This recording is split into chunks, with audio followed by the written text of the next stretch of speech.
Hello बच्चों, कैसे हो आप सब। मेरा नाम अविनाश श्रीवास्तव और आप देख रहे प्यारा सा खूबसूरत सा YouTube channel Avinash chemistry classes. बच्चों, आज हम आपके लिए लेकर आए हैं थर्मोडायनेमिक्स का लेक्चर। और थर्मोडायनेमिक के लेक्चर में जो भी लेक्चर हो 1 2 3 4 जो भी हो, 1 2 3 तो नहीं होगा, 4th होगा, क्योंकि पहले में हम लोगों ने बेसिक लेक्चर के बारे में डिस्कस किया था।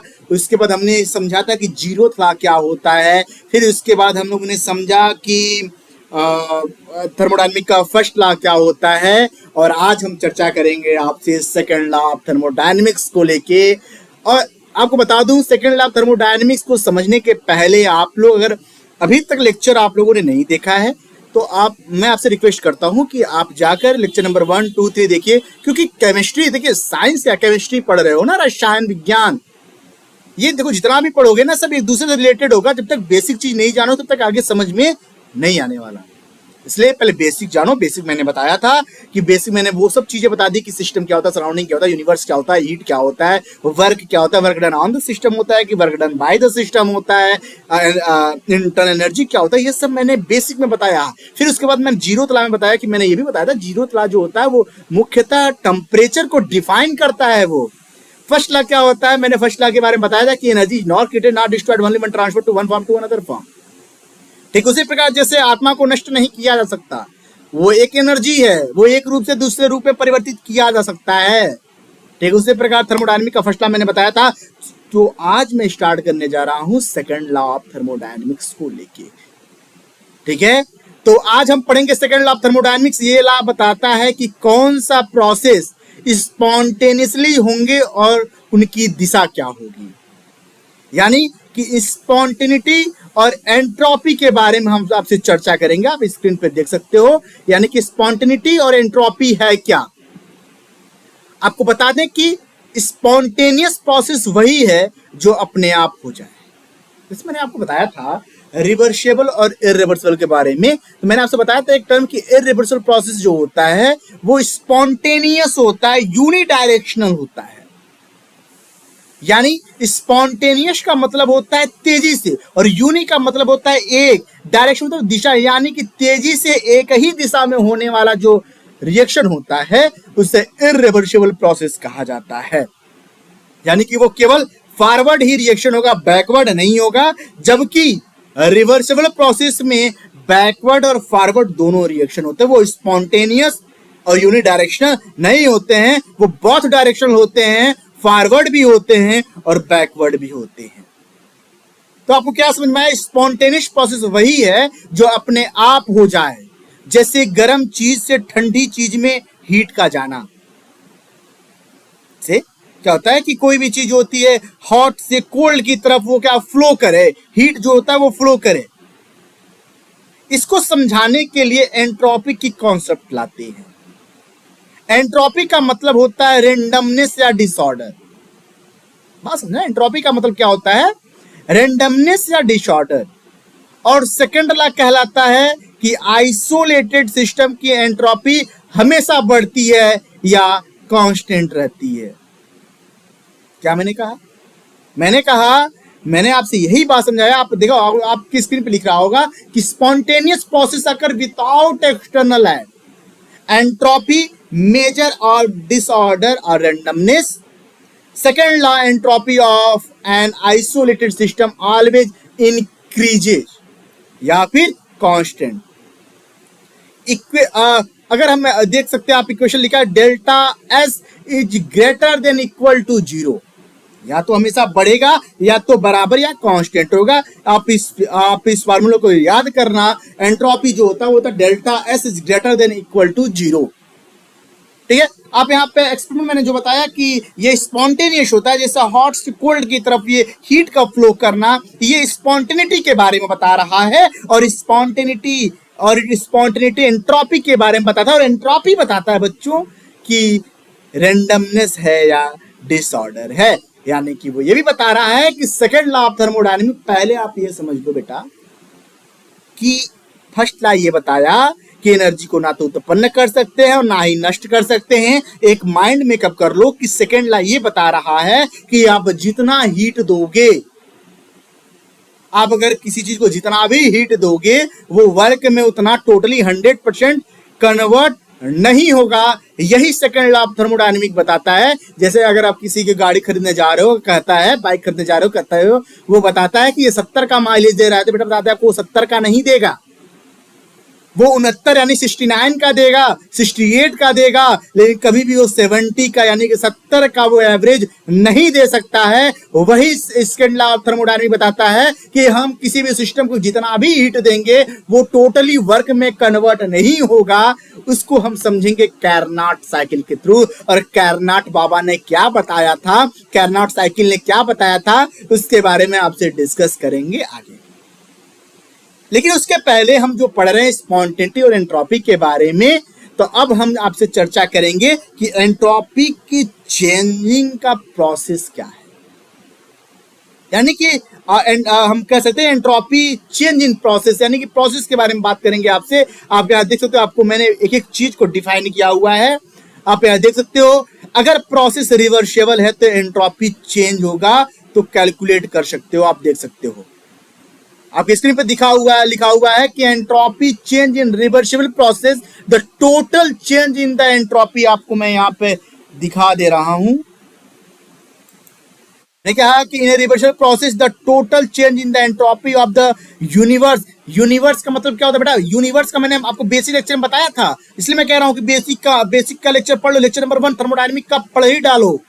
यूनिवर्स जो बनता है वो सिस्टम और सराउंडिंग से मिलके बनता है। तो वही बता रहा हूं कि अगर एंट्रोपी के बारे में अगर मैं चर्चा करता हूं रिवर्सिबल प्रोसेस में, तो total change in the entropy of the universe यानी कि सिस्टम और सराउंडिंग में 0 होता है। यानी कि यहाँ पे मैंने जो लिखा है कि delta S is equal to d Q reversible upon T, इसको मैंने इंटीग्रेटेड कर दिया है। यानी अगर मैं ये कहूं कि delta S is greater then integrated the D Q by T,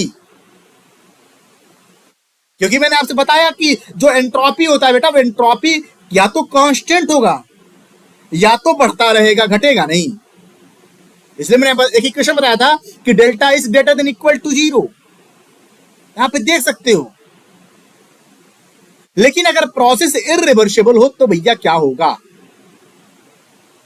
तो एंट्रोपी बता दे, अगर इररिवर्सिबल है तो एंट्रोपी बढ़ते जाता है, एंट्रोपी बढ़ते जाता है। यानी कि हम कह सकते हैं कि डेल्टा एस इज, देखो अरे भैया देखो यहाँ पे मैंने क्या, delta S is greater then the D Q by T.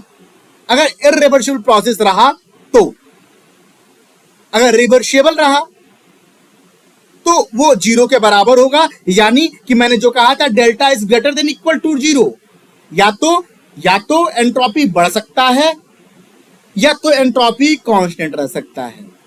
लेकिन अगर हम इसको अलग अलग अगर प्रोसेस में इसको पढ़ते हैं तो रिवर्सिबल और इररिवर्सिबल प्रोसेस के बारे में अगर हमसे चर्चा करते हैं तो बता दूं कि जो एंट्रोपी होता है, अगर वो रिवर्सिबल प्रोसेस में तो 0 होगा, यानी कि डेल्टा एस जो होगा वो इक्वल होगा D Q reversible upon T के। अगर इररिवर्सिबल प्रोसेस रहा तो आपको बता दें कि उस समय जो होगा एंट्रोपी बढ़ेगा, और जब बढ़ेगा तो हम कह सकते हैं, इस फार्मूले के आधार पे हम आपसे ये चर्चा कर सकते हैं कि delta S is greater then the integrated D Q by T. ये इररिवर्सिबल प्रोसेस के लिए, यानी कि नेचर इररिवर्सिबल प्रोसेस को ज्यादा पसंद करता है।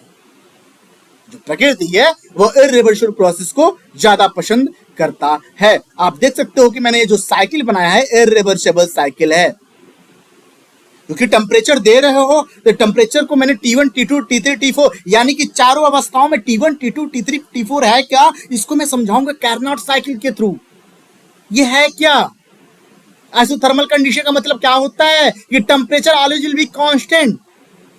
इसको मैंने प्रूव किया है, आपको मैंने इक्वेशन के साथ समझाया है कि अगर डेल क्यू बाई टी है इररिवर्सिबल प्रोसेस में, तो जो इक्वल क्या होगा, del Q irreversible d Q irreversible by T is less than dS. यानी कि इस समय डीएस जो होगा वो डीएस ज्यादा होगा किसके, delta Q irreversible by T के साथ।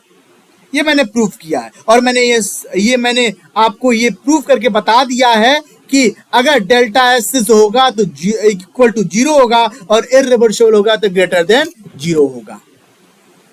अगर मैं यहाँ रिवर्सिबल प्रोसेस पे, ये अगला जो फिगर आप देख सकते हो बेटा, ये कहाँ गया, ये जो अगला फिगर देख सकते हो, ये रिवर्सिबल प्रोसेस साइकिल के लिए, यानी कि del Q by T is equal to del Q reversible by T बराबर डीएस के। क्योंकि दिमाग में ये फिगर, ये बात जहन में अपने बैठा लो कि क्योंकि या तो एंट्रोपी बढ़ेगा सिस्टम में, सिस्टम सराउंडिंग की बात हो रही, या तो एंट्रोपी बढ़ेगा या तो एंट्रोपी कांस्टेंट का घटने का नाम ही नहीं है यहाँ पे। रिवर्सिबल रहा, माइंड मेकअप करो, रिवर्सिबल रहा तो always will be constant entropy, और अगर इररिवर्सिबल रहा तो वो बढ़ेगा। तो इररिवर्सिबल बढ़ा तो यानी कि greater than, delta S is greater then 0। अगर रिवर्सिबल रहा तो वो ऑलवेज इक्वल टू 0 होगा, जो मैंने यहां पे आपको प्रूफ करा हुआ है। ठीक है, चलो अब आगे हम आपसे चर्चा करते हैं कैरनॉट साइकिल के बारे में। अगर आप इसका एग्जांपल देखना चाहते हो, तो एग्जांपल में देख सकते हो आप कि जो गैस का पिस्टन होता है, अगर कोई रखा गया, गैस के पिस्टन को अगर एक्सपेंड करोगे, जैसे एक्सपेंड करना शुरू करता है, रिवर्सिबल है। अगर गैस पिस्टन को धीरे एक्सपेंड करना रिवर्सिबल है, अचानक एक्सपेंड करना इररिवर्सिबल है। यानी कि एक बार तो धीरे धीरे कर रहा है तो वो रिवर्सिबल है, और अचानक से वो एक्सपेंड कर गया तो वो इररिवर्सिबल है। अब हम जो चर्चा कर रहे थे कैरनॉट इंजाइन या कैरनॉट थ्योरम के बारे में, तो आपको बताते कैरनॉट एक चाचा थे, मतलब कैरनॉट मतलब एक साइंटिस्ट थे। हम लोग अपने सरल शब्दों में चाचा जी कह सकते हैं, क्योंकि इन्होंने बहुत मेहनत किया था। ठीक है, आपको बता दें कि कैरनॉट चाचा ने, यानी कैरनॉट सर ने एक आइडियल हीट इंजाइन डिजाइन किया। उन्होंने इसके बारे में बताया, एक डिजाइन दिया। आप देख सकते हो डिजाइन के बारे में, अभी मैं आपको समझाता हूं, लेकिन आपको ये बात जान जाओ, कैरनॉट सर ने आइडियल हीट इंजाइन डिजाइन किया था, जिसमें 4 स्टेप होते हैं। 2 आइसोथर्मल होंगे, 2 एडियाबेटिक होंगे। आइसोथर्मल का मतलब क्या, हीट, जो आइसोथर्मल का मतलब होता है temperature always will be constant, और एडियाबेटिक का मतलब हीट कांस्टेंट। यानी कि जो इनमें 4 स्टेप हो रहे हैं, 2 आइसोथर्मल होंगे और 2 एडियाबेटिक होंगे। इसकी एफिशिएंसी सिर्फ सोर्स और सिंक के टेम्परेचर पर डिपेंड करता है, कैरनॉट साइकिल। ठीक है, यानी जो दो, ये देखो भैया, हे प्रभु, आप यहां देख सकते हैं कि मैंने जो आपसे कहा कि इनका 4 स्टेप पे डिपेंड कर रहा है। पहला स्टेप ये हो गया, दूसरा स्टेप ये हो गया, तीसरा स्टेप ये हो गया, और चौथा स्टेप ये हो गया। यानी कि 4 स्टेप फॉलो कर रहा है, जिसमें 2 आइसोथर्मल होंगे, 2 एडियाबेटिक होंगे। बात क्लियर है? कोई डाउट? देखो आपको बता दें, 1 से 2 में आइसोथर्मल है, और 3 से 4 में आइसोथर्मल है, 2 से 3 में एडियाबेटिक है, और 1 से 3 में एडियाबेटिक है। ठीक है, अब देखना कि अब जो टेम्परेचर पे डिपेंड कर रहा है, यानी कि फार्मूला जो है वो है eta is equal to 1 minus T2 upon T1। इनका इक्वेशन है, कैरनॉट चाचा का, कैरनॉट साइकिल का ये एक इक्वेशन है, eta is equal to 1 minus T2 upon T1। ये कैरनॉट थ्योरम क्या बता रहा है? कैरनॉट थ्योरम कहता है कि कोई भी इंजाइन कैरनॉट इंजाइन से ज्यादा एफिशिएंट नहीं हो सकता। अब होता क्या है, मैंने जो आपसे कहा, मैंने आपको जो बताया, यही Carnot cycle he second law of thermodynamics को बताता है। मैंने क्या कहा था? मैंने कहा था कि सेकंड लॉ ऑफ थर्मोडायनामिक्स कहता क्या है कि जितना अगर आप हीट दे रहे हो, अगर 100% हीट दे रहे हो, तो 100 का 100% वर्क में कन्वर्ट नहीं होगा। उनमें से बता दें 95 होगा, 98 हो सकता है, 99 हो सकता है, लेकिन 100% कभी भी वर्क में कन्वर्ट नहीं होता है। उसी को कैरनॉट सर ने समझाया अपने थ्योरम के हिसाब से। जैसे आप यहाँ पे देख सकते हो, अगर मान जाओ, इधर ध्यान दो, इधर ध्यान दो। यहाँ पे मैं नहीं बताया आपको, अगर ये 1 से 2 जा रहा है, मैंने माना, मैंने आपसे कहा कि मानो ये, मान जाओ ये T1 है। क्या है ये T1 है। ठीक है, ये क्या है? T1 है। ठीक है, at the constant temperature T1 है, तो at the constant temperature T1 पे मानो, सॉरी इसको पहले T2 मान लो, पहले देखो अभी इक्वेशन बताते हैं, इसको पहले मान लो T2। ठीक है, तब मान जाओ T2 हीट पे तुमने मान जाओ Q2 हीट दिया, क्या दिया, Q2 हीट तुमने दिया भैया, 1 से 2 में जाने के लिए आपने हीट दिया, और जैसे ही आपने हीट दिया तो भैया यहाँ से हीट जाएगा ना, यहाँ से 1 से 2 की तरफ हीट जा रहा है आइसोथर्मल कंडीशन पे, यानी कि टेम्परेचर कांस्टेंट है, हीट फ्लो कर रहा है। तो मान जाओ Q2 हीट दिया, एडियाबेटिक पे हीट कांस्टेंट हो जाएगा, यानी कि सीधे सरकाएगा 3 तक। फिर जब 3 से 4, क्योंकि एडियाबेटिक कंडीशन है, और जब 3 से 4 जाएगा तो यहाँ पे आइसोथर्मल कंडीशन आ गया, यानी कि फिर यहाँ पे क्या होगा, टेम्परेचर कांस्टेंट हो जाएगा। अब मान जाओ यहाँ से इतना दूर कार्य किया, 1 से 2 तक कार्य किया at the constant temperature T2 पे, मैंने Q2 हीट दिया, जब 3 से 4 जाएगा तो मानो इतना 1 से 2 काम किया, तो मान जाओ यहाँ से ये at the constant temperature T1 हो गया, क्या हो गया, ये T1 हो गया। और क्या हुआ, Q2 हीट दी है तो इतना काम किया, मानो मैंने माना कि Q1 हीट बाहर निकल गया, हीट तो कोई ना कोई काम किया ना, तो मैंने कहा कि Q1 हीट क्या हुआ, बाहर निकल गया।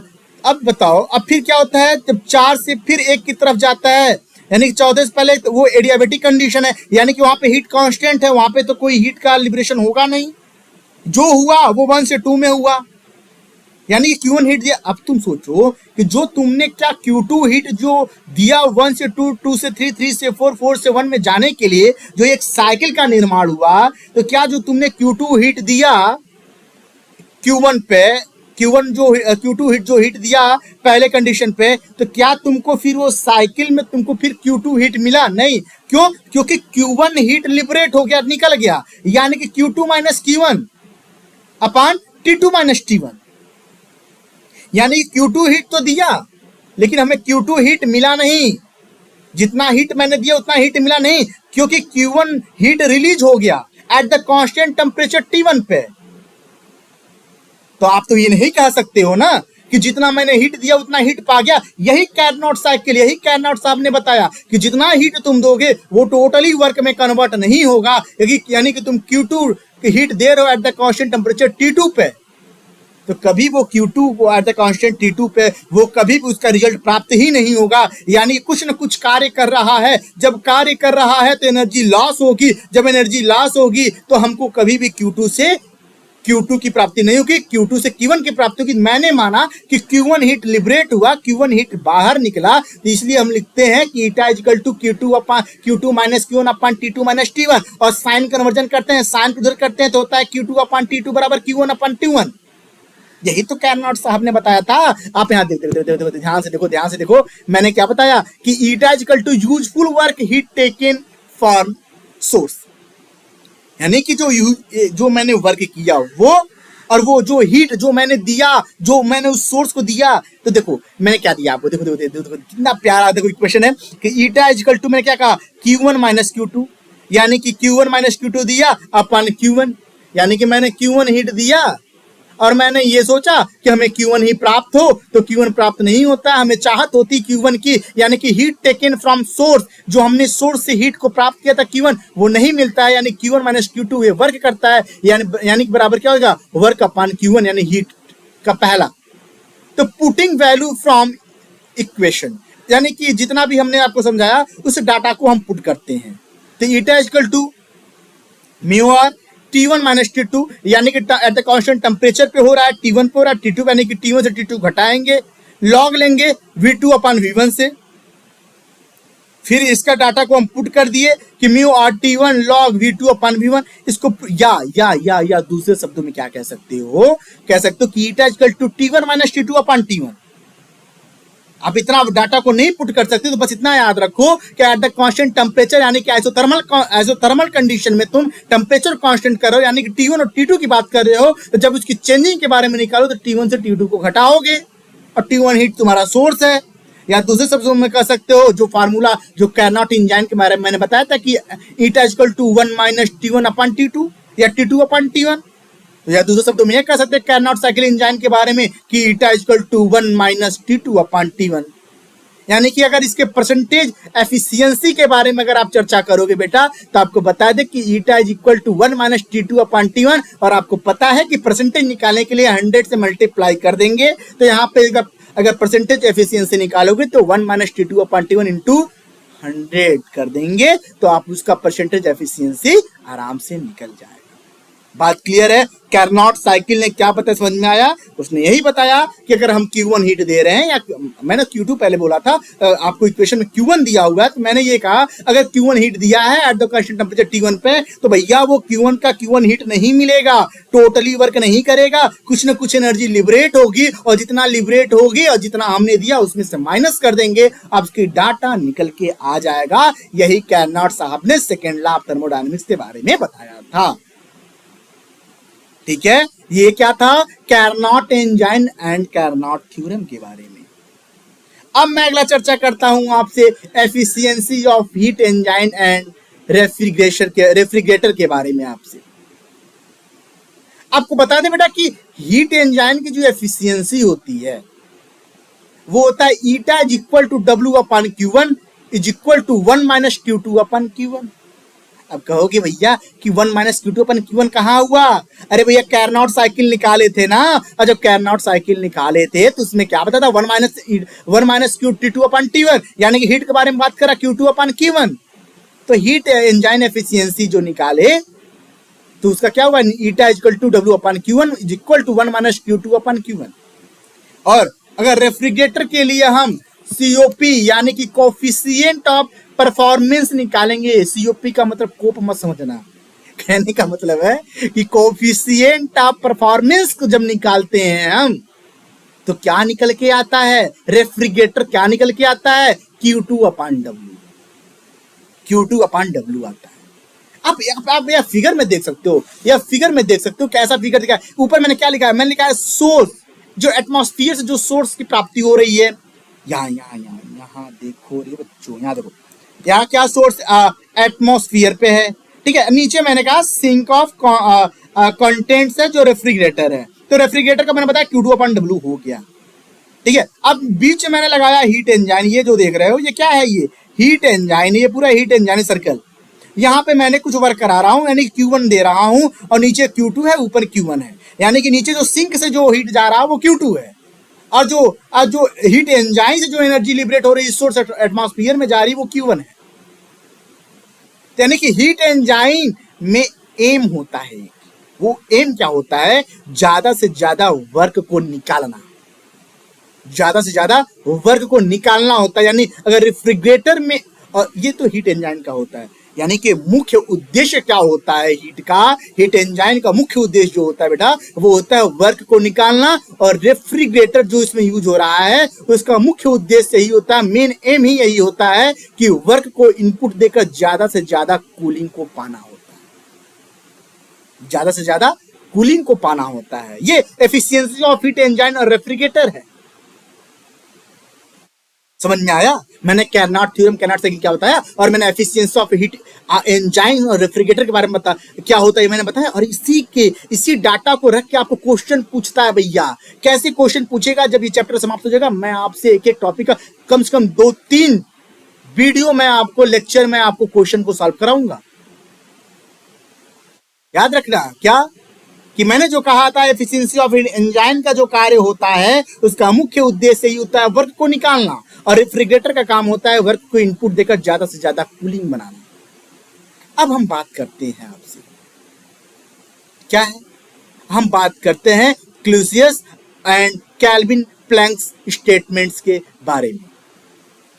इन्होंने बताया क्या? क्लूसियस साहब ने बताया क्या? उनका स्टेटमेंट क्या रहा? उन्होंने कहा कि हीट अपने आप कोल्ड बॉडी से हॉट बॉडी में नहीं जा सकती। जो बार बार कह रहे हो ना कि कोल्ड से हीट की तरह हॉट की तरफ भेज दे, हॉट से कोल्ड की तरफ भेज दे, तो भैया क्लूसियस साहब ने क्या कहा? उन्होंने कहा कि जितना तुम आसानी से ये काम कर रहे हो वो उतने आसानी से नहीं होता। हीट अपने आप कोल्ड बॉडी से हॉट बॉडी में नहीं जा सकता।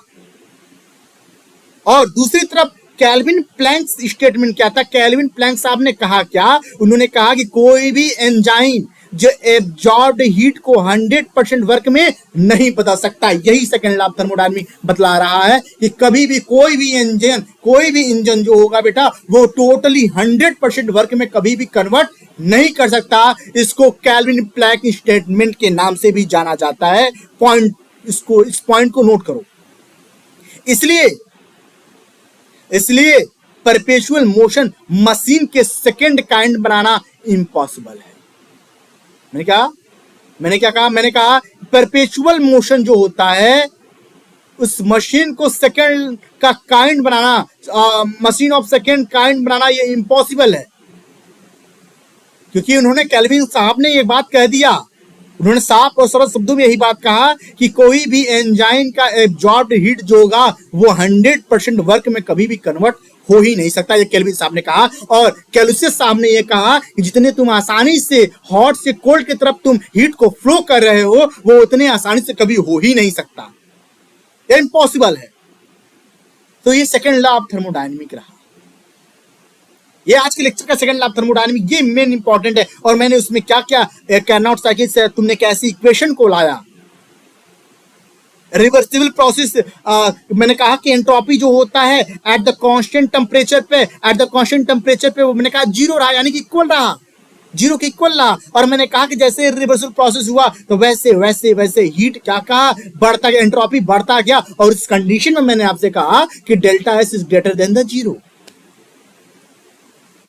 अगर आज हमने क्या पढ़ा इसको हम समरी के रूप में देखते हैं। मैंने आपको बताया और आपने जाना कि तो सेकेंड लॉ ऑफ थर्मोडायनेमिक्स हमें यह सिखाता है कि एंट्रोपी की वजह से प्रोसेस की डायरेक्शन फिक्स होती है। रियल प्रोसेस इरिवर्सिबल होते हैं क्योंकि ये रिवर्सिबल पे जीरो होता है, इरिवर्सिबल पे बढ़ता है, इसलिए ये रियल प्रोसेस कहलाता है सेकेंड लॉ ऑफ थर्मोडायनेमिक्स का। कार्नोट साइकिल की एफिशिएंसी का अपर लिमिट देता है ये।